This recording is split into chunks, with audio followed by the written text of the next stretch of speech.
They say some families are blessed, others cursed. But in Ashwick, no one ever questioned which the Talloways were. For nearly 2 centuries their story had wound itself through the village like a black ribbon, frayed, knotted, impossible to untangle. Every heir to the Talloway estate, without fail, met a brutal and untimely end before the age of 30. It was not war that claimed them, nor famine, nor plague, no enemy blade, no sickness of the lungs, no fever of the blood. The curse bore only their name, as though stitched into the marrow of their bones. The villagers whispered of it in taverns after ale, muttering when they thought no ears would carry their words to the estate. They called it the Talloway Doom, and as the years dragged on, generation after generation, the pattern never broke.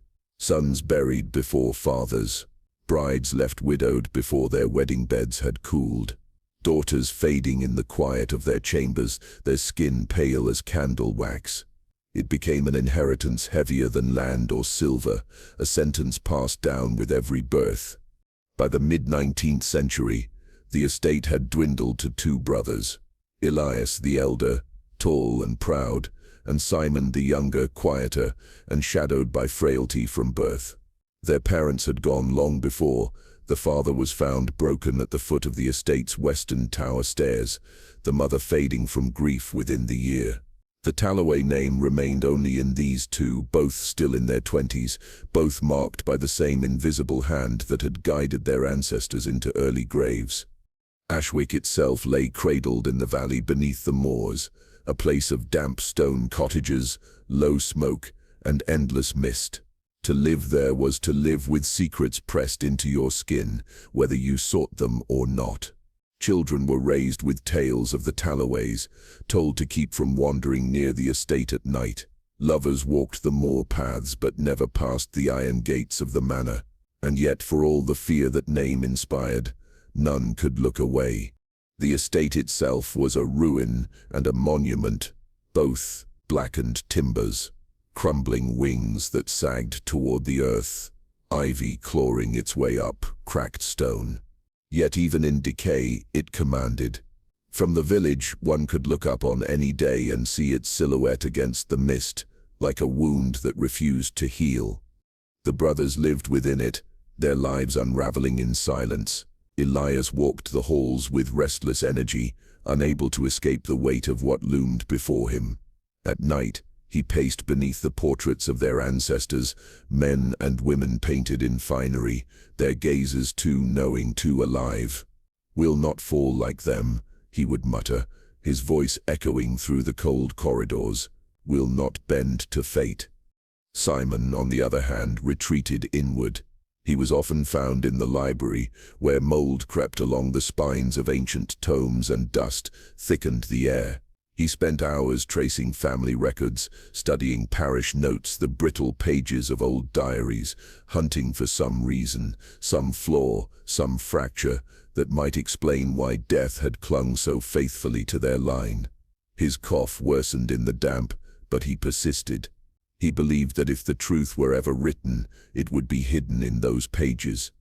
The villagers spoke of them with pity and unease. To see Elias ride through the village was to see a man fighting against invisible chains, daring fate with every step. To see Simon was to see inevitability itself, fragile and fading, already marked by the shadow of his 30th year, though he had not yet reached it. And then one autumn, the whispers began again. It started with the bells.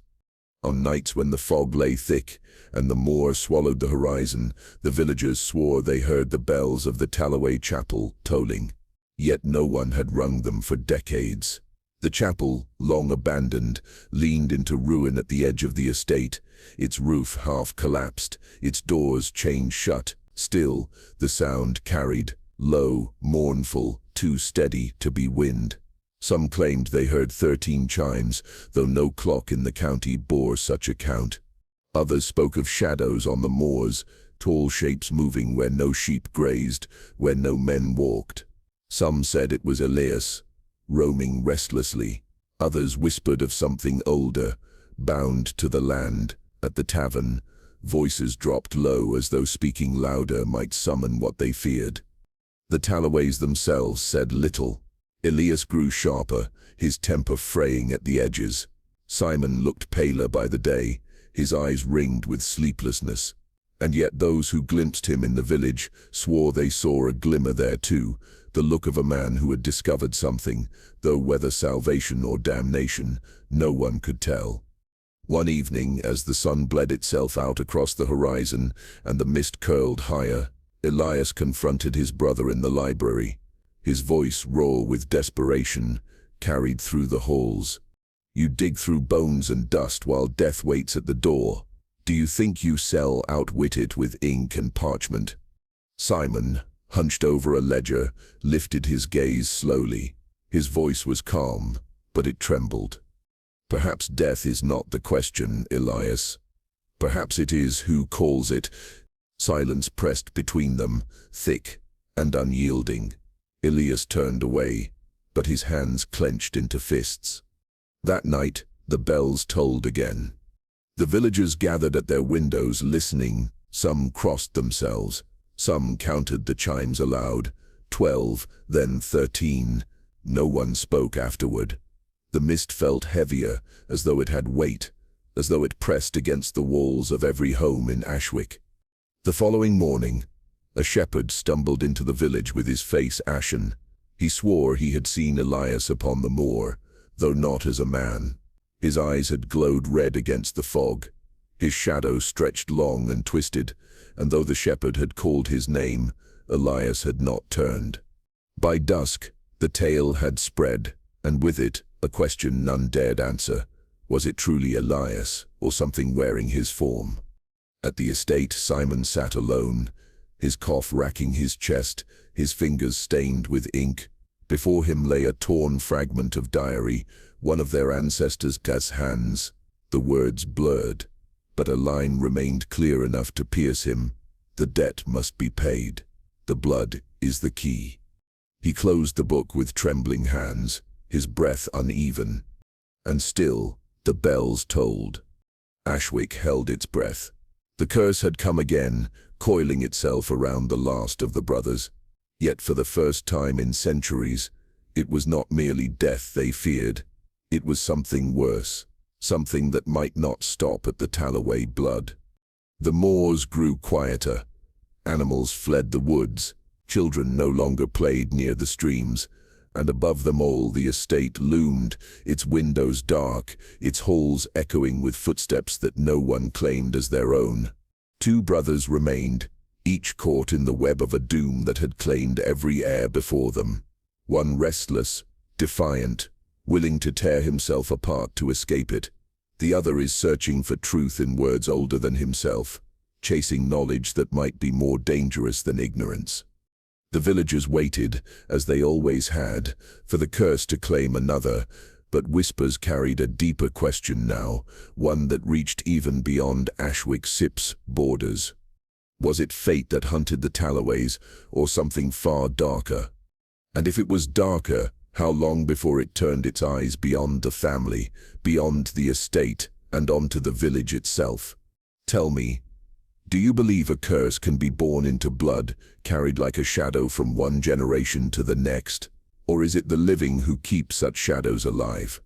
The year was 1892. Edward Talloway, age 29, walked the halls of a house that had outlived its builders. Each step echoed against stone and rotted timber, a hollow reminder that he remained, while the rest of his family had gone before him. The curse was no myth to him, no superstition whispered in the taverns of Ashwick. It was a chain of graves, each filled before its time. His father, dead at 28, pulled lifeless from the estate's mill pond, with lungs filled not with water alone but with something black, thick as ink. His elder brother found in a locked room, with his veins emptied onto the floor, though no blade was ever discovered. Before them, uncles and cousins lost in ways too brutal, too strange to speak of plainly. Edward did not need the villagers to remind him. He carried each death as though it pressed upon his shoulders. Now, with weeks until his own 30th birthday, he wandered the manor's corridors as if listening for footsteps not his own. The portraits of his ancestors lined the walls, painted faces too sharp, too alive. At night, when the candlelight flickered, their gazes seemed to follow him. Outside, Ashwick carried on beneath its veil of mist, a village of slate-roofed cottages and bent stone fences. It clung to the valley floor as though hiding from the shadow of the Talloway estate above. Its people lived with their backs turned to the manor, yet their tongues could not leave its name alone. Children were hushed when they asked about the family. Men muttered in the tavern. Women crossed themselves when the bells tolled at night. They spoke of the debt the Talloways owed, though no one could say to whom, or for what. It was not just death they feared for Edward. It was payment. Edward knew their whispers. He had heard them since boyhood, when mothers pulled their children away from him in the village green, when men stared too long and too darkly, yet he had grown used to it, resigned. A man born to carry the sins of his line, whether true or imagined. His only comfort was Clara Whitcomb. Clara, who had grown beside him in Ashwick, had never treated him as a thing to be feared. She had been there when his brother's body was carried down from the manor. She had pressed her hand into his when the village shunned him. Now, as a schoolteacher, she carried her own grief in silence. A fiancé buried 2 winters past, taken by fever. Her smile was softer now, her laughter quieter, but her presence remained Edward's tether to the world beyond stone walls and blood-soaked memories. On evenings when the air was clear, she would walk the moor paths to the manor. Edward would meet her at the gates, and they would sit in the overgrown garden, where ivy strangled broken statues. She listened when he spoke of the curse, not with mockery, but with quiet acceptance, as though his words were weather, inevitable, heavy, and true. "Do you believe it will come for you, Edward?" she asked one evening, her voice low, her hands folded in her lap. He looked toward the house, its windows black, its chimneys smoking faintly against the fog. "It has come for every one of us. Why should I be spared?" Her brow furrowed, but she did not argue. She only said, "And if it is not the curse, if it is something made?" Edward did not answer. He could not. Within the manor, nights pressed heavily. He lit candles in rooms where no one had walked for decades, listening to the groan of beams and the whisper of wind through broken panes. Shadows stretched across peeling wallpaper like fingers. He thought sometimes he heard movement.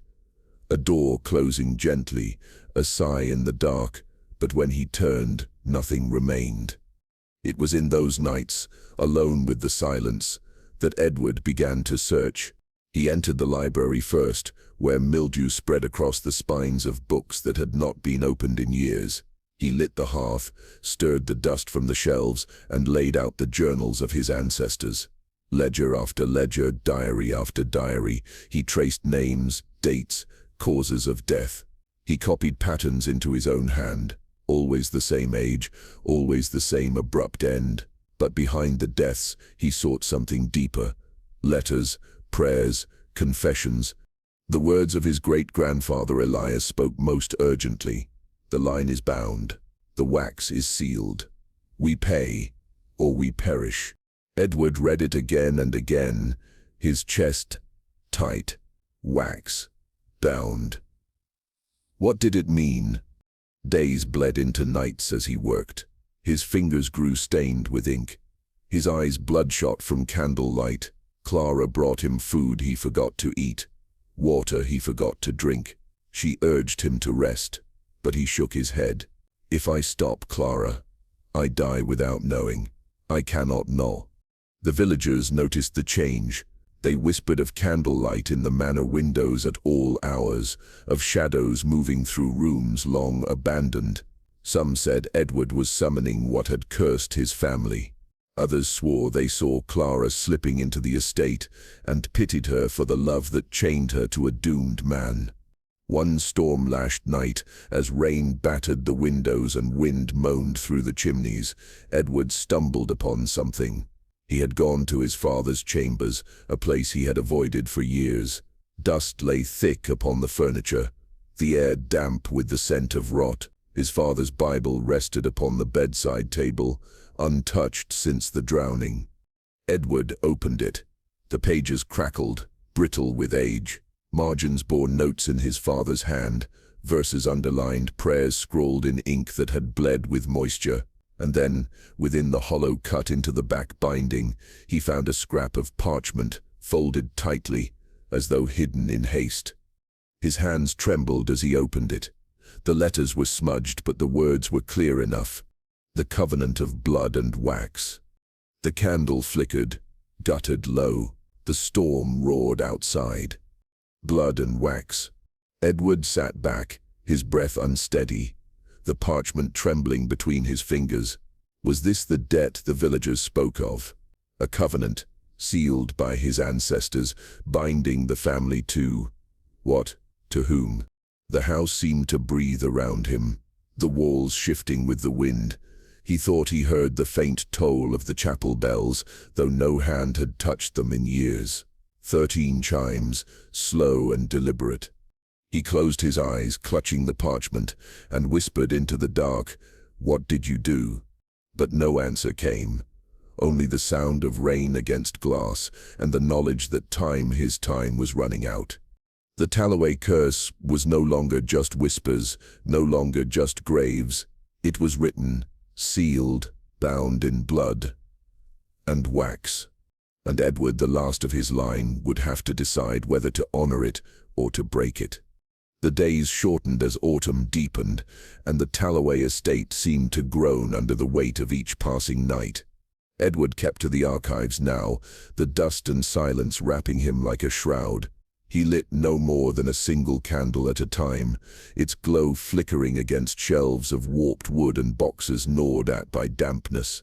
His father's hidden parchment had lodged itself into his thoughts, those 4 words repeating with every breath, the covenant of blood and wax. If there was truth to be found, it would be here, buried beneath centuries of paper and ink. The archives were not merely a room, but an entire wing of the house, forgotten by most. Doors sagged on rusted hinges, and shelves bowed under ledgers that few hands had touched since the 18th century. Edward traced them carefully, each volume bound in cracked leather, each spine marked by his family name. He sifted through them by candlelight, his fingers blackened with dust, until the pattern of his ancestors' rise began to emerge. The Talloways, once humble candle merchants, had ascended almost overnight to the rank of gentry. What had taken other families generations of toil, his bloodline had accomplished in less than a decade. By 1720, Elias Talloway, the first master of the manor, commanded more land, more servants, and more power than even the old noble families of Ashwick could rival. But the records did not align. Edward frowned as he studied the ledgers. Entire fortunes appeared in Elias's hand without explanation. Ships purchased, properties acquired, debts paid in full, all within weeks of a fire that swept through London's warehouses, destroying the businesses of Elias's rivals. The rumors, Edward realized, had not been mere village gossip. They had been history told in whispers. It was said Elias had been seen walking the streets on the night of the fires, his hands red with reflected flame. It was said he had returned home with his clothes smelling of smoke, his eyes gleaming as though he carried the fire itself within him. From that night forward his wealth had multiplied, his influence spread, and his family's doom, perhaps, had been sealed. Edward copied the passages into his own notebook, his pen scratching frantically as though writing could force sense into the madness. Clara found him there one evening, hunched over the desk, the candle nearly burned to nothing. "Edward," she said softly, brushing dust from a ledger with her hand, "you've not left this room in 2 days." He looked up, his face drawn, shadows beneath his eyes. "It stays here, Clara. I can feel it. The truth, it stays in these pages." Her brow furrowed. "The truth, or madness? You pore over every rumor, every whisper. Wealth gained overnight, does not prove curses or covenants. Men rise and fall by chance, by cunning, not by... She stopped herself, pressing her lips tight. Not by what? Edward demanded, his voice low, sharp. She sighed, shaking her head. Not by pacts written in blood, not by wax that remembers. Edward's hand stilled over the parchment. He stared at her as though she had spoken words she could not know. "How did you," he began. "I've heard you whisper in your sleep," Clara admitted gently. "You call out to your father, to your brother. You speak of covenants as if they breathe." Edward's mouth went dry. He had dreamed of Samuel often, his elder brother's face pale and broken, his lips moving though no sound emerged. But lately the silence has given way to words. "You will burn." That night, the dream came again. Edward saw Samuel standing in the corridor outside his chamber. His clothes were soaked through with blood, dripping onto the floorboards. His mouth moved slowly, painfully, as though each word cost him. "You will burn." Edward woke up, gasping, sweat soaking the sheets, the image carved into his mind. His chamber was dark, but as his eyes adjusted, he froze. Wax. Melted wax traced the frame of his door, thick drips, as though candles had burned for hours against the wood, but no candle had stood there. None had burned. The next morning, Clara found him in the library, pale and trembling, his eyes darting to the door again and again. "You must leave," she urged. "Come to the village, stay with me, or with anyone, until your birthday passes. If the curse is real, you cannot face it alone." Edward shook his head violently. "No. If I leave, I carry it with me. It isn't set bound to these walls. It is bound to us. To me, and the only way to stop it is to uncover what Elias did." Edward, Clara's voice faltered. She wanted to shake him, to pull him from the brink, but his expression had hardened. That night, the manor grew restless. Footsteps echoed in corridors Edward had locked, to doors groaned open and closed though no hand touched them. The servants muttered prayers under their breath and refused to enter the west wing after dusk. One swore he saw a figure pass through a wall, its form wavering like smoke. And always the wax melted upon door frames, on window sills, even upon the stair rail, as though unseen hands carried candles through the house in the dead of night. Edward followed the trails, but they led nowhere, dissolving into empty air. His dreams grew worse. Samuel returned each time, more pale, more ruined. Sometimes he lay upon the floor, his throat open, whispering still. Other times he burned, fire consuming his body, while his eyes remained fixed upon Edward's. "You will burn." By the third week, Edward no longer slept at all. Clara confronted him again, her patience fraying. "This obsession will kill you before any curse does. Look at yourself. You says thinner, hollow-eyed. You speak to shadows. You chase phantoms through empty halls. What truth could be worth this?" Edward Sepp's reply was almost a whisper. "The truth of why we die." Clara pressed her hands to her face, despair cutting into her, but she did not leave him. She could not. That night, Edward returned once more to the archives. His candle flickered as he pulled down ledgers from Elias's time, volumes bound in leather stiff with age. He turned page after page, columns of numbers, shipments, accounts, and then, at the very end of one book, his breath caught. A line, written in Elias Talloway Sibb's unmistakable hand. "The wax remembers." The words swam before Edward's eyes, burning themselves into his mind. The candle guttered low, its flame quivering, and for the briefest moment, Edward thought he saw the melted wax upon the desk shift, not drip, not harden, but move, as though it lived. He shut the ledger with a violent crack, his pulse hammering, the phrase ringing in his skull. "The wax remembers. But what and why?" And if it remembers, does it also wait? The archives grew colder the deeper Edward searched, as though the air itself resisted what he unearthed. He worked by candlelight, the wax pooling thick across the desk, the flame trembling against the damp stone walls. For nights he had combed through ledgers, letters and scraps of journals, until at last the figure of Elias Talloway began to emerge. Not as the painted patriarch whose portrait hung stern and immovable above the manor's hearth, not as the dignified master of the estate remembered in Ashwick's brittle church records, but as something else entirely. Elias had not been born to greatness.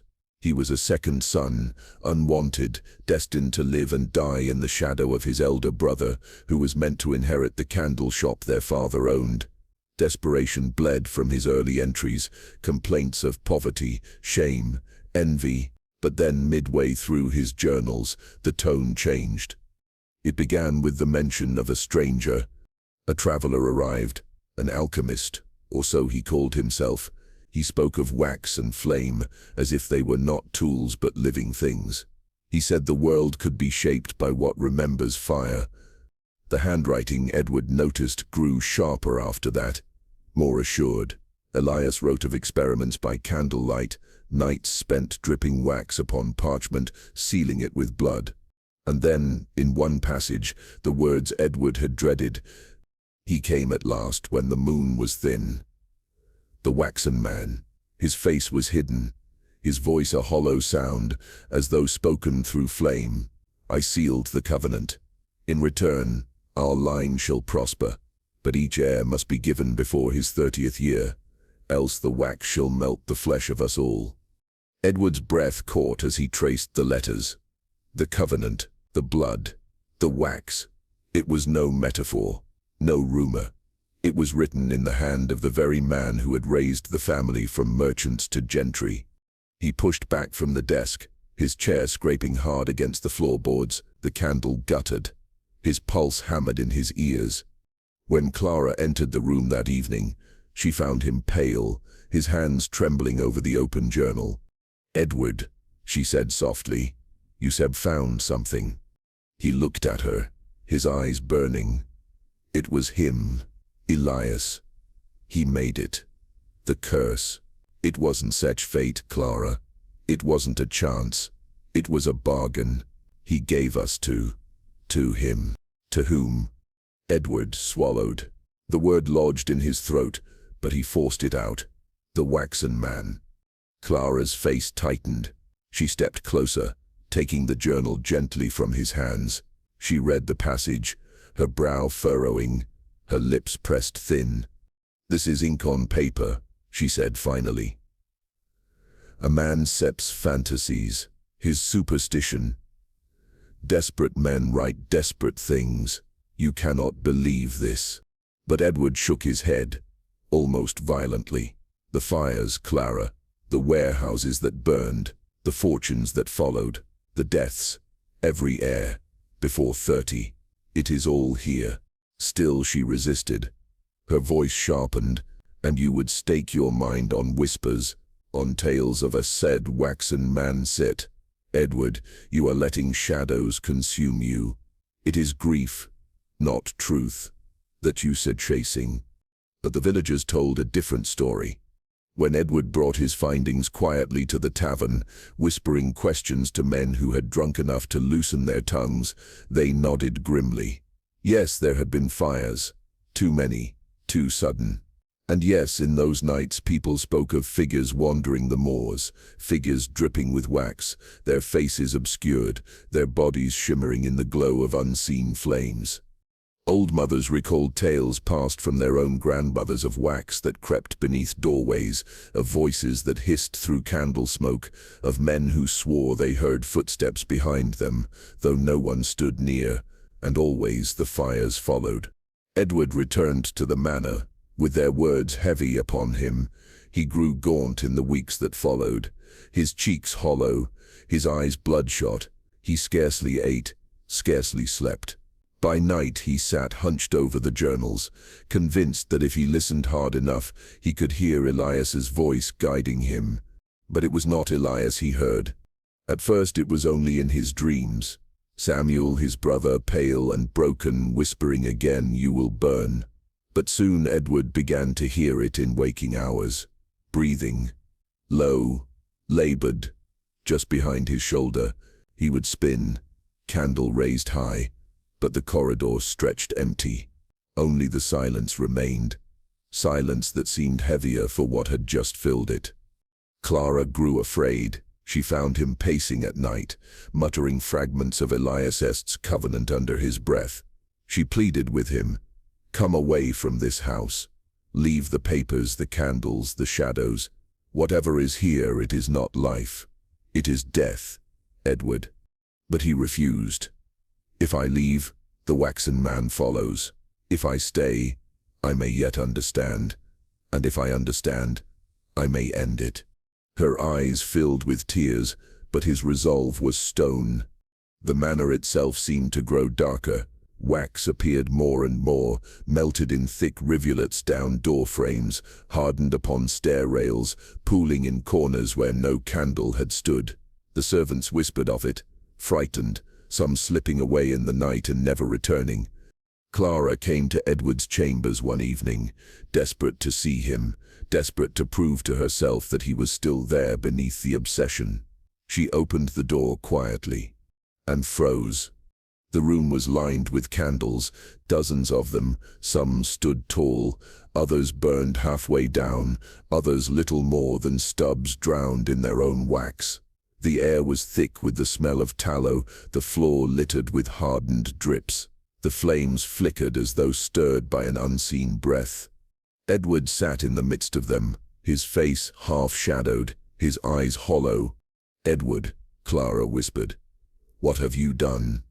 He looked up sharply, almost startled. "Done? Nothing. I lit none of these. They were here when I woke up." Her heart pounded, fear clawing up her throat. "You expect me to believe that?" But his gaze was steady, too steady. "I did not light them, Clara. He did." The flames shivered, as though stirred by something neither of them could see. Edward had not slept in 3 nights. His eyes, reddened and hollow, darted over the brittle pages of manuscript scavenged from Elias's study. Clara found him crouched upon the floorboards, half mad with persistence, his hands blackened with dust and candle soot. But it was not until the 3rd dawn, when his hand brushed against a plank that shifted under weight, that he unearthed the hidden covenant. The papers were wrapped in oilcloth, yellowed with age, bound with a string that had rotted to near dust. Edward carried it to the desk, and with trembling fingers, unwrapped his family's secret. The covenant was not merely ink and parchment. It was written in blood. Each stroke sunk deep into the vellum. The edges bore wax seals pressed with a sigil. Clara did not recognize, though Edward whispered it was the mark of a flame inverted, a candle burning from wick to base, devouring itself. As Edward read, his face blanched. The room grew colder with every word uttered aloud. Elias Blackthorne, patriarch, had been the first to strike the bargain. During the famine of 1692, when crops failed and livestock rotted in fields, he melted human fat into wax. Some were taken from the bodies of vagrants, others from the condemned. A candle was poured for each member of the household, its flame binding life and death in perpetual cycle. In return, the Blackthorne coffers swelled with wealth unnatural to barren land. Merchants found them favorable. Crops in their fields flourished though neighbors starved, and sickness passed over their kin. But there was a cost. Every heir born of the family would in time be consumed, some by fire, others by madness, many vanishing before their prime. Edward read this aloud until his voice cracked. Clara sat in silence, her hands clenched in her lap, until at last she whispered, "Then we are not cursed. We are bound." Edward's gaze snapped up, his eyes wild. "No, Clara. Bound things may yet be loosed. A curse is enduring, immutable. But a covenant," he pressed his hand against the vellum, as though feeling its pulse, "a covenant can be broken." For the first time, Clara saw not merely grief in her brother's face, but a fevered light. It frightened her more than despair. The following days were consumed by Edward's hunt for unbinding. He pored through Elias's diaries, into church records, even into volumes long hidden behind false panels. Clara begged him to rest, to eat, but he scarcely touched food. His skin grew sallow, his hands trembled constantly, and yet he labored on. The manor itself seemed to turn against them as he pressed deeper. Doors slammed in still air. Windows cracked though no stone had struck. Wax began to seep from between the panels of wood, thick and yellow, as though the house itself bled its secret into the open. At first, Clara dismissed these things as Edward's madness pressing itself upon her. She told herself she was exhausted, that grief made her weak. But then she began to see them too, the figures. They lingered in the corners of her vision, silhouettes that did not move like men. When she turned her head, they dissolved into shadow, but their presence was undeniable. Once, crossing the great hall at dusk, she glimpsed a figure seated in Elias's old chair, hands folded across its lap. She blinked, and the chair was empty. That night she did not sleep. The villagers, already wary of Blackthorn grounds, began to whisper of the happenings within. The butcher's boy refused to deliver meat past the gates. The maid fled without notice. When Clara went to the village herself for bread, women drew their children close, muttering prayers as she passed. "The house is not merely haunted," she told Edward that evening, her voice low as though the walls might overhear. "It is warning us. It does not want to be lost." Edward Sipp's hands trembled as he traced symbols in chalk across the study floor. "You think walls can hunger, Clara? That timber and stone plot against us? No. It is the covenant. It still breathes. And if it cannot be broken—" His chalk snapped in his hand. He did not answer. The night of the fire began like any other. Edward had found a passage in one of Elias's journals, a half-finished notation about unbinding the flame at its source. He became convinced that the ritual required extinguishing the covenant's fire with words of reversal, that if spoken correctly, the bound wax would release its hold. He lit a candle upon the desk, one he swore had been poured by Elias himself. Its light was soft, flickering against the walls. Clara stood behind him, her arms wrapped tight about herself. "Edward, wait. If you are wrong—" "I am not wrong," he interrupted, his voice frayed yet resolute. He began to recite, words in Latin, some Clara recognized from scripture, others twisted into unfamiliar cadence. His voice trembled, then steadied. The flame on the candle danced higher. At first Clara thought it was the draught, but then the fire elongated, reaching unnaturally tall, blue at its base, white at its peak. Edward did not stop.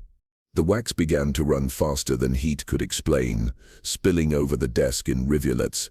It dripped onto the floor, sizzling where it touched the chalk lines. The symbols hissed, dissolving as if burned away. Clara cried out, reaching for Edward's shoulder. His skin was cold, though sweat poured down his brow. His lips kept moving, faster now, almost consumed by the words. Then the candle split. Not melted, split. Its wax cracked down the center, and from within, a new flame burst forth, untethered from wick or air. It clung to the desk, spreading in arcs like fingers reaching. The fire burned without smoke, without heat, yet the wood beneath it blackened. Clara seized Edward, pulling him back as the desk ignited. The flames leapt not as fire, but as living things crawling up the legs, spreading across the planks. "Edward, stop," she screamed. "It will take you." For a moment he seemed entranced, eyes locked upon the fire, lips still moving soundlessly. His face reflected the glow, not golden, but pale as bone. Only when the flames licked at his coat did he stumble backward, collapsing into Clara's arms. Together they dragged away, as the desk collapsed in embers. But when the flames reached the edges of the room, they did not spread further. They guttered, dimmed, then sank back into the single candle, which stood once more whole upon the ruined desk, its flame small, steady, innocent. Edward lay gasping, his voice hoarse. It feeds, it will not yield. Clara stared at the candle, her body trembling. For the first time she believed utterly. This was no madness of Edward's. The house lived, the covenant breathed, and it would consume them both, if it must.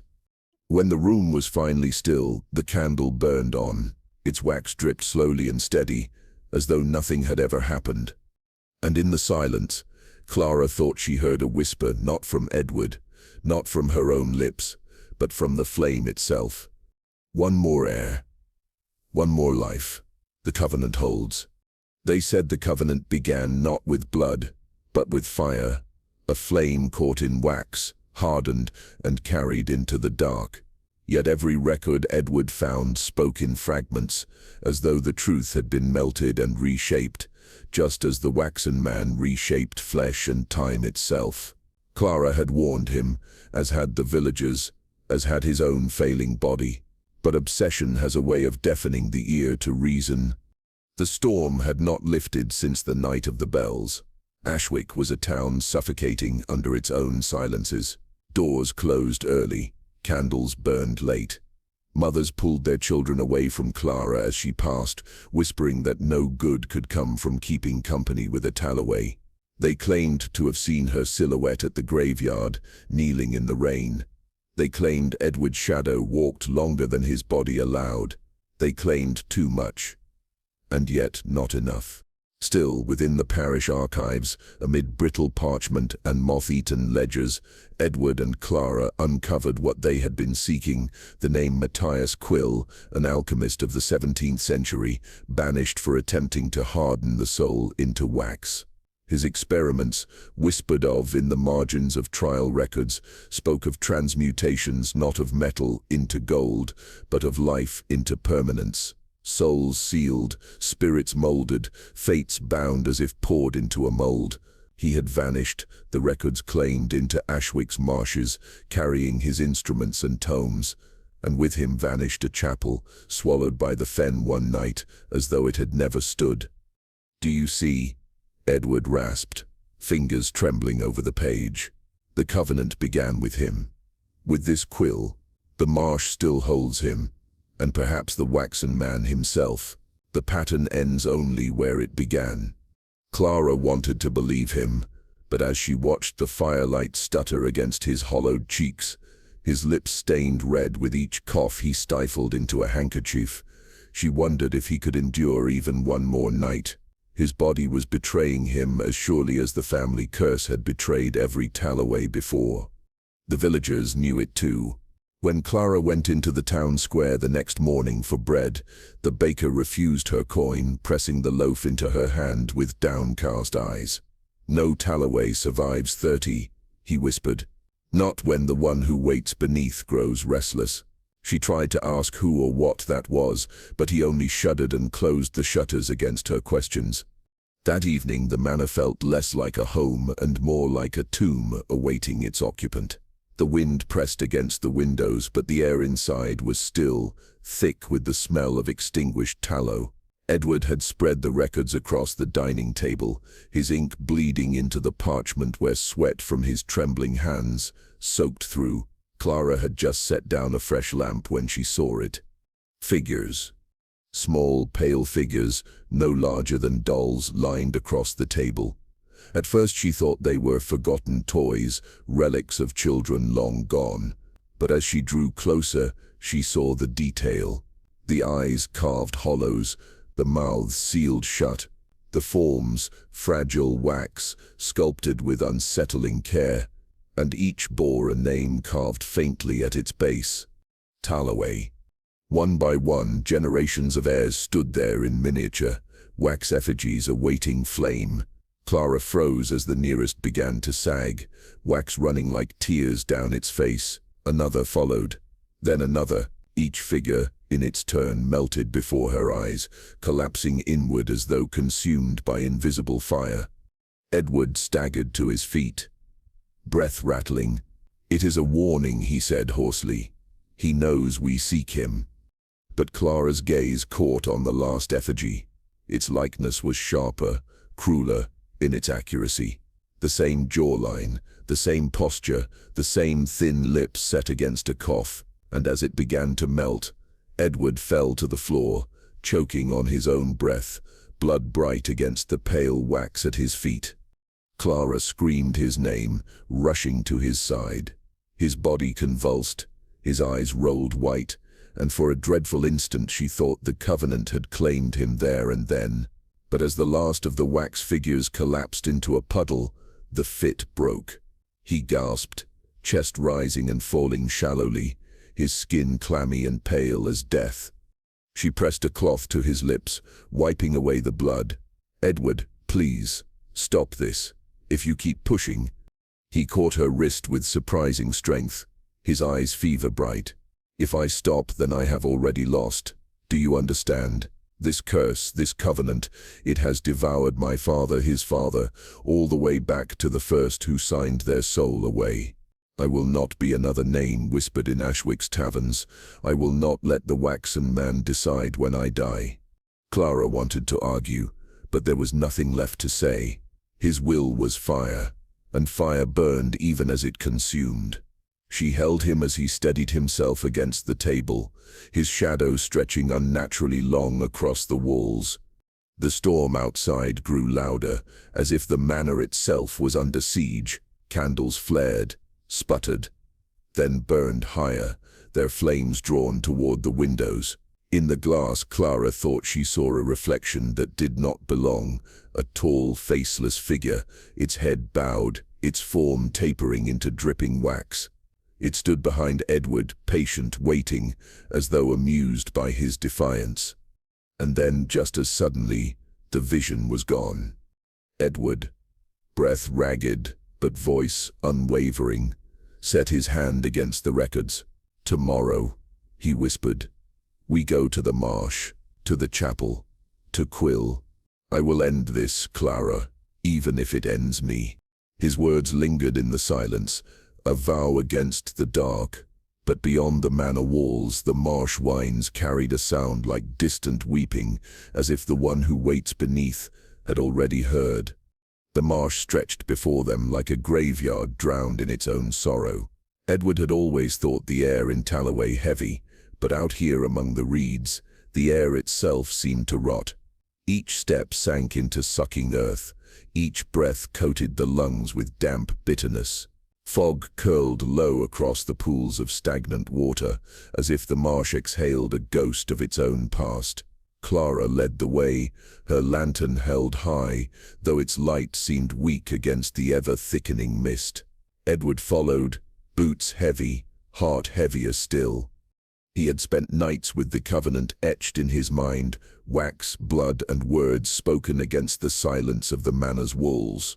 The bargain Elias had made was no prayer but a trap, written not for salvation but for possession. And now, guided by rumor and dread, they sought the ruins the villagers would not name aloud. The first sign of the chapel came not as stone, but as sound, a faint dripping, rhythmic as a clock, yet no rain had fallen in days. The air cooled further, and Edward's skin prickled as if a breath pressed against his neck. Clara stopped short, her lantern beam trembling across a broken line of stones half buried in mud. Beyond them, the marsh widened into a pool, and there, rising from its belly like a blackened ribcage, stood the ruin. The chapel was not whole. Its steeple had collapsed into the mire long ago, its roof sagged, eaten by rot. Walls leaned at angles unnatural, as though the marsh itself sought to swallow them whole, but had not yet decided on the final gulp. Vines as pale as veins wound through shattered windows. What remained of its door hung crooked, and beyond that threshold, Edward swore he could already smell wax burning. "Do you hear it?" Clara's voice was scarcely above a whisper. He nodded. The dripping had grown louder. Not water, something thicker, something slower. They stepped inside. The air was close, suffocating, and upon the altar, or what passed for one in this ruin dripped streams of wax. Candles stood unlit, their wicks black with age, yet molten rivulets fell steadily as if unseen hands poured them fresh. Pools gathered on the stone floor, cooling into shapes that resembled faces mid-scream. Edward bent closer, eyes wide. "No flame," he muttered. "No fire at all. And yet—" "The Covenant breathes still," Clara said, her words tasting more like resignation than fear. On the altar's surface, inscriptions had been carved deep into stone. The grooves ran slick with wax, filling letters Edward could not fully translate but recognized in part. Bargains, promises, warnings. It was no chapel in truth. It was a temple of terms, a reliquary of debts. The waxen man, the inscriptions told, was neither god nor demon. He was what men made him, a guardian bound only by words etched in wax and sealed in blood. He took no soul unless it was freely signed away. Yet once written, once lit, the bargain was eternal, until broken in equal offering. Edward Sipp's hands shook as he traced the grooves. "Ilias," he breathed. He knew. He bound his line in wax and blood. He thought himself master, but he was only one more debtor. The wax on the altar pulsed faintly, as if alive, and Edward snatched his hand back. Clara's face had gone pale, eyes fixed beyond him. "Edward," she whispered. He turned. The shadows of the chapel had lengthened, though no sun reached here. In the deep recesses where water seeped through stone, faces began to form, first pale, then clearer. Men and women, some young, some old, their mouths opened soundlessly, and Edward knew them, or rather their portraits. The heirs of Talloway, all of them. One by one, their hollow eyes stared past him, lips shaping warnings that no air carried. Clara clutched his sleeve. "They want us gone." "No," Edward said, forcing steadiness. "They want it broken. Look at them." And indeed, not all mouths formed words of dread. Some pleaded, some begged. One woman lifted a translucent hand as though pointing to the altar itself. The visions thickened until the air pressed heavy with their presence. Edward's chest grew tight. He staggered back, stumbling on the wet stone. A chill rose beneath his boots. Then suddenly, the floor gave way. The marsh had been waiting. Water surged upward through the cracks, dark and cold, swallowing his legs before he could draw breath. Clara cried his name, but already unseen hands gripped his ankles, pulling him down with force beyond human. He thrashed, clawed at the altar's edge, but wax slicked his palms. The whispers of the heirs grew frantic, their mouths wide in silent screams as Edward's head slipped beneath the water. The world vanished into green-black. Silt clouded his eyes, hands clamped his arms, his chest, his throat. It was not drowning alone he feared, but the thought that the marsh itself meant to take him as it had taken the others. Wax streamed past his vision in ribbons, burning though it was water, not fire. He tried to pray, but the marsh forced silence down his throat. And then a light. Clara's lantern. Above, wavering, frantic. Her hand plunged through the water, reaching. Edward kicked, twisted, tore himself upward against the grip of the dead. His lungs burned raw. He caught her wrist, slender, desperate, stronger than he'd ever known it to be, and she hauled with all her weight. The hands beneath him did not relent, but Clara's strength and his own panic together ripped him free. He broke the surface with a scream that was half breath, half terror. He coughed marsh water until bile rose in his throat. Clara dragged him back from the flooded stone, away from the altar's reach. They collapsed against the crooked doorway, gasping. "Never again," Clara said, voice raw. But Edward cut her short, clutching the fragments in his hand. At some point in the struggle, he had broken part of the altar stone free. The shard glistened, its surface marked with both blood and wax where he had gripped it too tightly. He held it up between them, and though the visions had faded, he felt their weight linger. "This," he whispered hoarsely, "this is the key. If the bargain was bound in blood and wax, then so must it be burned. Not prayers. Please do not modify it.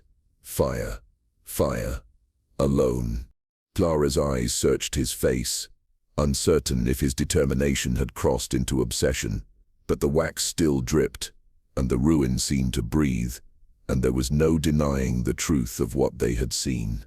Together, soaked and trembling, they stumbled back into the fog. Behind them, the chapel seemed to sigh, a sound like hundreds of voices exhaling at once. The dripping did not cease, nor did the whispers. But Edward clutched the shard as though it were salvation itself. And somewhere in the marsh's depth, the waxen man stirred. The storm had broken over Hollowfield with a violence that rattled the very bones of the estate. Rain lashed the windows, and the old timbers groaned as if remembering every secret that had ever been buried within its walls. Inside, Edward moved with restless urgency, gathering implements for the ritual he had sworn to complete. His hands trembled, not from indecision, but from the weight of lineage pressing down upon him like a shroud. He had uncovered the covenant, traced its bloody history, and named its monstrous warder. And now, at last, he would stand against it. The great hall had been stripped bare of its ancestral trappings. Furniture lay overturned, draped in canvas, as though even the house wished to avert its gaze. On the flagstones, Edward traced the sigils with melted tallow, the smell of scorched wick clinging to the air. The symbols glistened faintly, as though pulsing with a life of their own, eager to drink the blood that would soon feed them. At the circle's center lay the covenant itself, an ancient scroll sealed in crimson wax, its letters shifting when he tried to focus on them, as though mocking comprehension. Clara lingered at the threshold, her shawl drawn tightly around her shoulders. She did not step across the chalked lines, but her eyes never left Edward. Her presence was a quiet anchor. She was not heir to this curse, nor bound to its bargains, yet she had chosen to stay. That choice alone steadied him more than all his studies of occult rites and ancestral testimonies. But even her gaze could not shield him from the tremors that rippled through the house. Shadows thickened at the edges of vision. The sconces along the walls burned lower, their flames sagging and stretching, dripping wax down the stone as though weeping. And then the wax began to stir. It flowed not downward, but upward, recoiling from the floor to the ceiling, pooling together in a grotesque mass. From that mass stepped the waxen man. He was no longer an echo glimpsed in mirrors or the corner of a candle-lit room. He was fleshless but formed, his body a grotesque sculpture of molten wax that glistened with a perpetual half-melt. Each movement made him sag and reform, as if eternity itself had trapped him between states. His face was neither human nor mask, but a blank oval with rivulets for eyes, streams of wax cascading like tears that never ceased. The air reeked of tallow. The floors shuddered beneath his weightless steps. Edward Sepp's throat tightened, but he raised the dagger nonetheless. "You are no guardian," he whispered, though his voice betrayed the tremor in his heart. "You are a parasite, feeding upon fear." The waxen man tilted its formless head. From its hollow mouth spilled a voice like candles guttering in a draught. "I am covenant. I vow, without me there is no house of Harrow. Yield heir, and you shall be eternal." The words clung like grease to Edward's ears, promising relief from doubt, from mortality, from the crushing duty that had haunted every Harrow heir. For a moment his arm faltered. Could it be true? Was this thing not an enemy but a keystone? To strike it down might collapse not only the curse but the family itself. It was Clara who saved him. Her voice cut through the oppressive air. "Edward, you are not your forefathers. You are not bound to their bargains. You can choose." Something in her steadiness, something achingly human, burned brighter than the waxen man's promises. Edward exhaled, steadied his grip, and cut his palm. Blood welled, hot and vivid, falling onto the wax-drawn sigils. They hissed as though alive, flaring into red-gold light. The waxen man recoiled, its body sloughing and bubbling, but the retreat was short-lived. With a surge it poured itself forward, engulfing the circle's edges, forcing Edward back step by step. Its whispers sharpened, becoming Samuel's voice, the voice of his brother who had died under the Covenant's shadow. Edward, the spectre breathed, and from the wax rose Samuel's likeness, carved in dripping form. His eyes were familiar, his mouth trembling with the agony of remembrance. Do not resist. Death is mercy compared to what comes otherwise. I begged for release, and I was given only this half-existence. Spare yourself. Edward staggered. His brother's face, though warped and molten, was undeniable. Guilt gnawed at him. He had lived where Samuel had not, carrying the weight while Samuel had fallen. For a heartbeat, the dagger wavered in his grasp. Clara crossed into the circle. The flames licked her skirts, but she did not flinch. She placed her hand against his bloodied one, grounding him in warmth. Samuel's voice is not his own, she said, her words low but fierce. Would your brother beg you to yield, knowing it meant binding others to his torment? Or would he urge you to finish what he could not? Her certainty cracked the waxen illusion. Samuel's likeness melted, dripping into the formless mass once more. The spectre howled, not in his brother's tones, but in the gurgling, guttering voice of the wax-born thing itself. The manor answered in kind. Candles burst into wild flame, as though ignited by unseen hands. The walls themselves sweated molten wax, pale rivers streaking down the paneling, until the portraits of long-dead heirs seemed to weep blood. Their eyes, once dull oil, glimmered wet and watchful, condemning Edward's defiance. The floor shuddered. The roof boomed with thunder. But Edward pressed on. He raised the Covenant scroll above the circle, his blood smearing its surface. The waxen man surged higher, a wave of burning wax threatening to consume them both. Its whispers grew frantic, now offering power, lands without famine, wealth without loss, dominion beyond generations. It promised him a throne carved from eternity itself. Edward's voice, though shaking, rose over the storm. I refuse. He thrust the dagger downward, piercing the scroll and binding it into the circle with blood and flame. The reaction was immediate.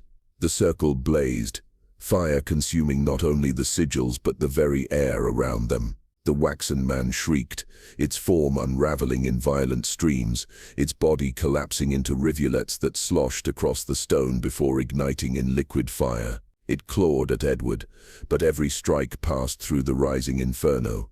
The manor itself convulsed, windows shattered, raining glass, beams split.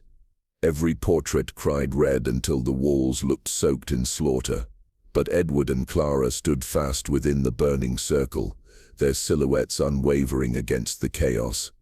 At last, the waxen man collapsed into a heap of burning wax, its body writhing as it was consumed. From the flames came one final whisper, pitiful and venomous. Without me, you are nothing. Edward answered only with silence. The Covenant burned in his hands, its wax seal melting, its words curling into ash. As it crumbled, so too did the last anchor of the waxen man. Its scream fractured into nothingness, leaving only the roar of fire. When the silence finally fell, Edward and Clara stood alone before the Covenant's ruin. The manor was engulfed, flames climbing the walls like ivy, licking the rafters, consuming centuries of rot and memory. Yet at the heart of it, within the circle of blood and wax, the two figures did not falter. The Covenant had burned. The waxen man was undone.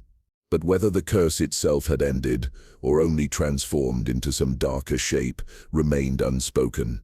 For now there was only the fire, and the sound of the house collapsing around them. And in the glow of that ruin, Edward whispered, almost to himself, so be it. The fire had left Greystone hollow in ruins, Blackened timbers still smoked days after the flames had died, their skeletal frames reaching upward like grasping arms. The Covenant's lodge, once a place of ritual and secrecy, lay in charred collapse, its stones cracked by heat and its altars shattered. For many in the village, the destruction was a sign of liberation, an end to generations of whispered bargains and candle-lit ceremonies. But for Edward Talloway, liberation was a word he could no longer claim. He had survived the inferno, pulled from the brink of death by Clara's desperate hands, yet the moment he opened his eyes, he felt the truth gnawing at his bones. The waxen man had not perished with the flames. If anything, the fire had only made it stronger. It followed him now, an unseen shadow pressing at the edge of every room. His body weakened each dawn, as though his very years were burning away like wicks. His once steady hands trembled. His breath came short, and the closer he drew to his 30th birthday, the heavier the presence became, until the air itself seemed weighted with molten wax. Clara would not rest. She scoured what remained of the Talloway records, piecing together the brittle remnants of journals, ledgers, and Elias's hidden letters. For days she read by candlelight, her lips moving as though in silent prayer. Edward, too weak to stand long, often watched her from his chair. She carried the weariness of grief in her eyes, but she pressed on as if sheer will might keep him alive. One night she looked up from a yellowed scrap of parchment, her face pale as winter bone. "Edward," she whispered. "It was never Elias who gave himself, not fully." He stirred, voice hoarse. "What do you mean?" Her hand shook as she held up the paper. "He did not end the covenant. He bargained for his bloodline. He bound his descendants in his place. That is why it has never let you go. Why never let your father, nor his father before him, rest. It never ended, only passed on." Edward closed his eyes. In truth, he had always known. The nightmares, the voices, the feeling of his life being measured not in years but in debts, it all aligned too neatly. Clara Stead's voice cracked. "But there is more. To end it finally, a Talloway must offer themselves willingly. No trickery, no substitution. Only a choice, freely made. That is the law, Elias carved into the pact." For a long time Edward said nothing. The fire's faint glow through the broken windows cast his face in gold, highlighting the hollows beneath his cheekbones. At last he spoke. "Then it ends with me." Edward Clara's protest cut through the silence like shattered glass. He turned to her, the trace of a smile ghosting his lips. "Do you not see? This was always my path. All the suffering, the shadows, the whispers, they have been leading here. I will not pass this curse to another. I will not let the waxen man claim another child, another heir. It ends tonight." Tears welled in Clara Sepp's eyes, anger and grief wrestling in her chest. "You cannot simply give yourself to it. You shall be erased. Nothing left, not even a grave." "Better nothing," Edward said softly, "than everything taken." That night, as the clock struck midnight, and his 30th birthday began, the chamber grew heavy. The air thickened, cloying with the scent of hot tallow. Candles guttered, though no wind stirred. Then it came. The waxen man seeped from the shadows, its form twisting upward until it dwarfed the rafters. Its body was faceless, a column of dripping wax that hissed as it struck the floor, limbs elongated, stretching like softened candles, and from its chest came a sound, not words but a groaning, as though every extinguished wick in the Talloway line moaned in unison. Clara gasped, stumbling back, clutching a rosary though no prayer left her lips. Edward, however, did not retreat. He stepped forward, his legs trembling but resolute. The waxen man leaned closer, molten drops burning holes into the wooden floorboards. Edward dropped to his knees. "I am Edward Talloway," he said, his voice steady, despite the terror clawing at his throat. "I give myself freely, not out of fear, nor coercion, but choice. This ends here. This ends with me." The waxen man's faceless head tilted, as though regarding him. Wax pooled around Edward's knees, scorching the skin, but he did not cry out. Instead, he lifted his eyes to the void above him. "You will take no more. My blood is the last." The entity shuddered. Its dripping slowed. For a moment, the entire room felt suspended, candles frozen in their flicker. Clara's breath caught in her lungs, even time itself holding back its march. Then, with a sound like 1,000 wicks extinguished at once, the waxen man bent forward. Its molten form enveloped Edward in a crushing embrace, its wax cascading over him in streams of fire and ash. Clara screamed, rushing forward, but a wall of heat flung her back. Edward Sepp's voice echoed, muffled but resolute. "On my own terms, it ends." The waxen man convulsed, its body collapsing inward, folds of wax sucking into itself, as though the creature were being drawn back into the void from which it came. Edward's form dissolved within it, consumed, but his words lingered in the air, vibrating like the final toll of a bell. When the last remnants of wax struck the floor, the chamber fell silent. The smell of smoke faded, the air lightened. The waxen man was gone. And so was Edward. Clara fell to her knees, sobbing, her hands blackened from clawing at the scorched boards where he had stood. Yet amid her grief, she knew, for the first time in centuries, the curse had broken. The Talloway line was no more. The chamber breathed like a living lung, every corner filled with the hiss and pop of burning wax. Shadows clung to the ribbed ceiling, their movements unnaturally fluid, as though the walls themselves were alive and shifting. Clara pressed herself against the cracked stone archway, heart pounding, breath shallow, her eyes fixed on Edward. He stood before the waxen man, his frame outlined by the unholy glow of molten light spilling across the floor. The creature towered above him, a grotesque parody of flesh and manhood, built from the waxen forms of generations past. Its limbs dripped molten streams that hissed as they struck the flagstones, searing black scars into the floor. Within its featureless face flickered hollow recesses, like eyes yet not eyes, openings into a depthless hunger. And from its chest, shapes protruded, faint impressions of faces, the long-dead Talloways, their mouths forever half open, in silent cries. Edward's breath trembled as the weight of it pressed upon him, an ancestral terror older than his own bones. The air thickened with the scent of scorched tallow and burned marrow.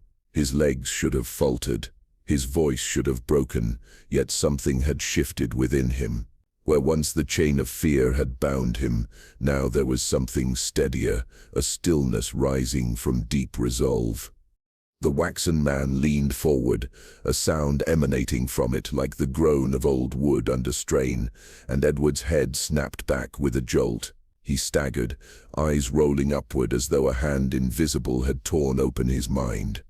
Clara cried out his name, but her voice cracked against the heavy air.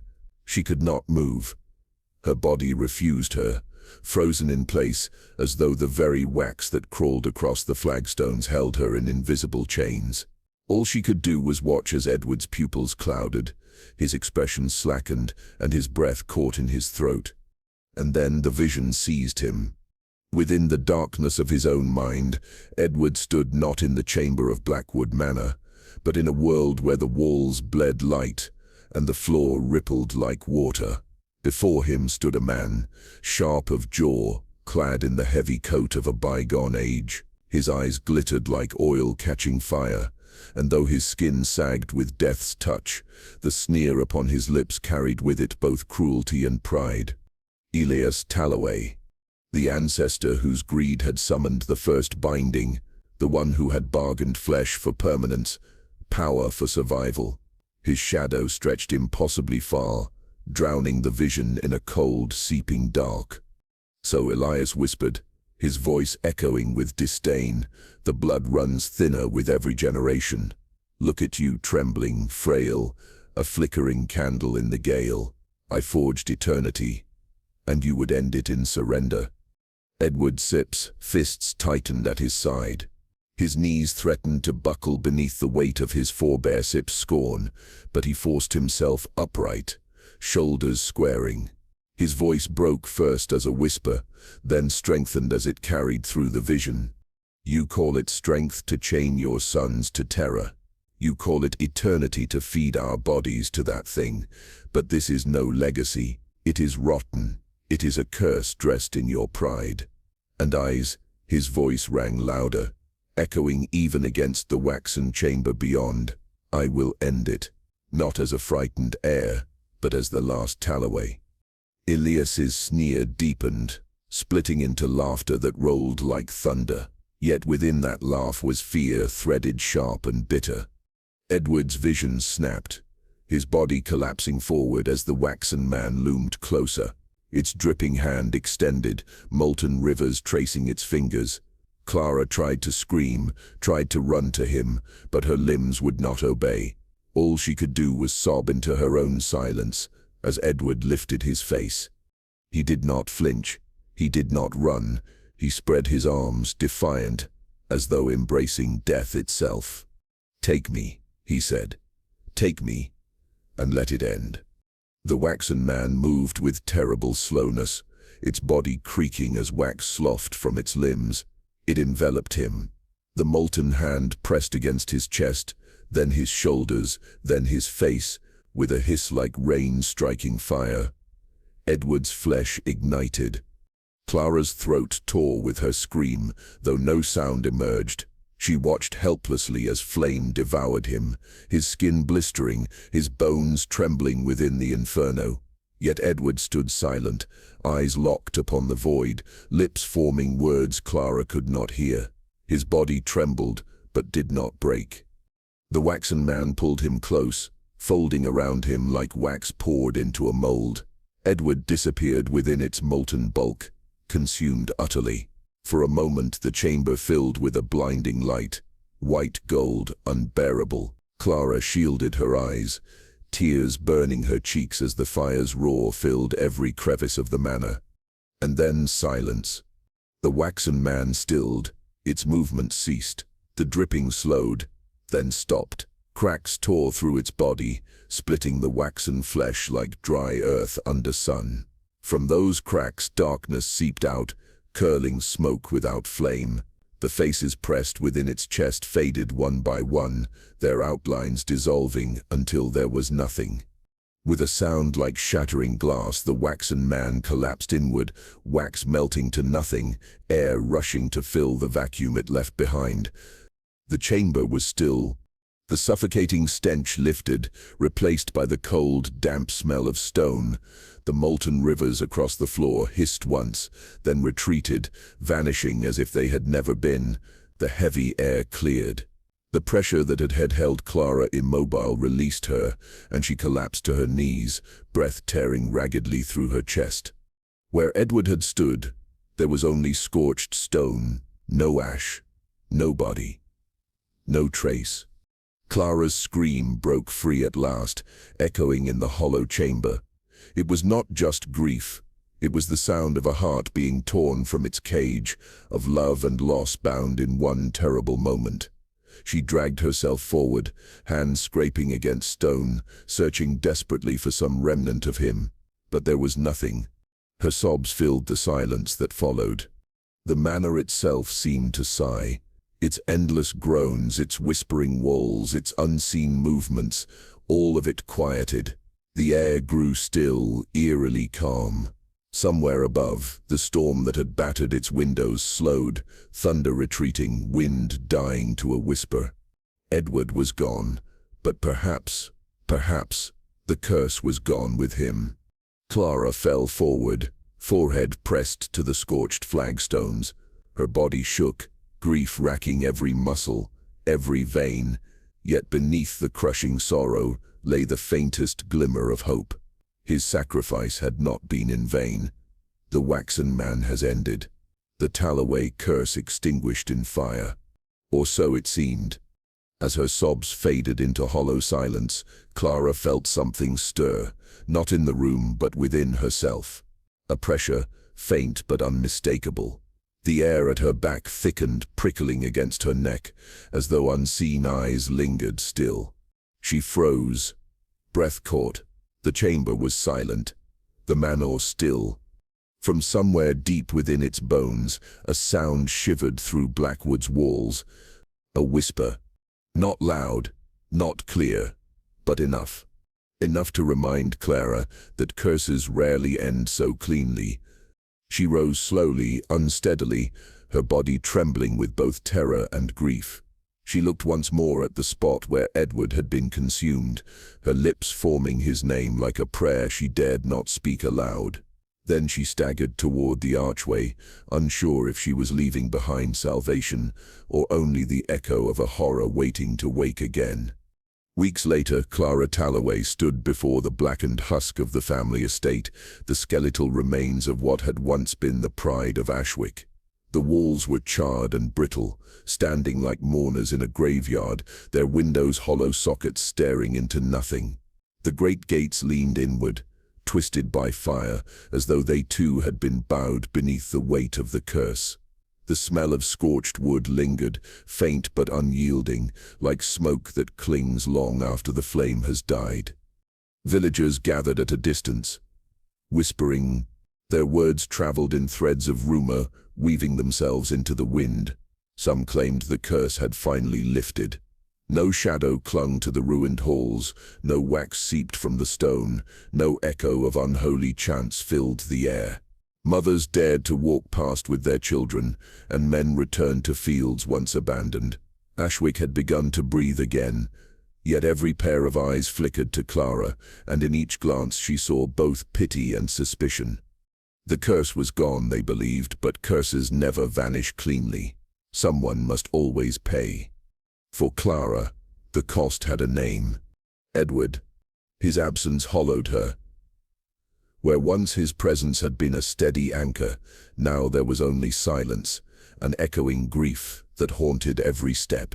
She could still see his final moments in the flicker of her memory. His face illuminated by the unnatural glow of the burning wax, his body consumed by the family's dark inheritance, his sacrifice sealing what his forebears had lost. He had damned himself to free others, and in doing so left Clara behind. She pressed her hand against the gate, the iron cold and unyielding. Ash scraped her palm, a sting that grounded her in the present. The estate was hers now, at least in law. She had inherited ashes, broken timbers, and a history steeped in blood and wax. Solicitors had arrived days after the fire, presenting her with deeds and documents, letters sealed in envelopes that still smelled faintly of candle smoke. She had not opened them. What was paper compared to grief? What use was inheritance when its foundation was rot? Clara turned from the gates. She would not live there. She could not. As she walked away, her thoughts unraveled like threads. Ashwick's cobblestones echoed beneath her boots, each step taking her farther from the Talloway line. She thought of Elias, the ancestor who had bartered away his family's future for power. A man who had believed his legacy was worth more than his soul. It was he who had invited the curse, binding generations in wax and flame, feeding greed with blood. Edward had been the final offering, the last to burn so that others might live free. But Clara knew the truth. Curses are not always supernatural. They are choices that echo across time, bargains made at the expense of others. Elias had damned his name with his hunger. Edward had redeemed it with his death, and Clara, the last of the line, bore the weight of both. The villagers watched her pass. Some nodded, grateful, though their gratitude was edged with fear. Others crossed themselves, muttering prayers, as though the curse might yet cling to her hem. Clara did not meet their eyes. She no longer belonged to them, nor to this place. Ashwick was a graveyard, and she was its last mourner. Days later, she packed what little she owned and left. The road stretched ahead, grey and endless, winding between fields that had once been sickened by shadow, but now showed the first signs of green. The world outside Ashwick seemed lighter, though Clara carried her darkness within her chest. She travelled alone, and in silence. At night, in distant inns, she dreamed of Edward. She saw him standing in the firelit hall, his voice steady as he whispered her name before the wax consumed him. She woke each time with her hands clutching at emptiness, the sheets damp with tears. In the quiet of those rooms, she asked questions with no answers. Had his sacrifice truly ended it, or had he merely delayed the curse, pushing it further down a road yet to be walked? Was the estate truly dead, or did something still linger in the soot and ash? Clara did not return to Ashwick to find out. She could not bear the thought of walking those halls again, hearing the echo of Edward's footsteps where none now existed. The estate would rot, its stones crumbling into the earth, its gates rusting into silence. Let it vanish, let it be forgotten. And yet curses have long memories. One autumn evening, a traveller passing through Ashwick found himself at the ruins. He had heard whispers in a tavern of the cursed estate, of the fire that had cleansed it. Curiosity, that most dangerous of human instincts, led him through the broken gates. He saw charred beams, walls cracked with age, and rubble thick with soot. But what caught his eye was the glimmer of something half buried near the hearth. A candle. Its surface was streaked with ash, but it was whole, untouched by flame.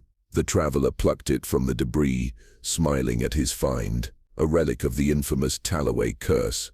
He thought of selling it, perhaps, or simply keeping it as a curiosity. That night, when he made camp, he lit it. The wax burned with a brightness that was not natural. The flame shimmered, tall and steady, casting shadows that moved against the walls of his tent, even when the air was still. He leaned closer, entranced, watching the wax drip in rivulets that glowed faintly in the dark. And then he heard it, a whisper. It was faint at first, a thread of sound curling from the flame. He thought it was the wind, until the voice shaped words. The wax remembers. The traveller froze, his breath caught, his skin prickling cold despite the heat of the candle. The whisper came again, closer this time, as though someone stood just behind his ear. He turned sharply, but no one was there. Only the flame, burning brighter now, the wax pooling at its base. Shadows moved, stretching, shifting, forming shapes that looked almost human. Faces half-formed flickered in the tent walls, mouths opening in silent screams. The traveller tried to snuff the candle, but the flame would not die. He pinched it, smothered it, even doused it with water, and still it burned. The wax climbed the wick in reverse, feeding itself upward, defying nature. And the whisper grew louder. The wax remembers. Somewhere, beyond the reach of mortal sight, a curse stirred again.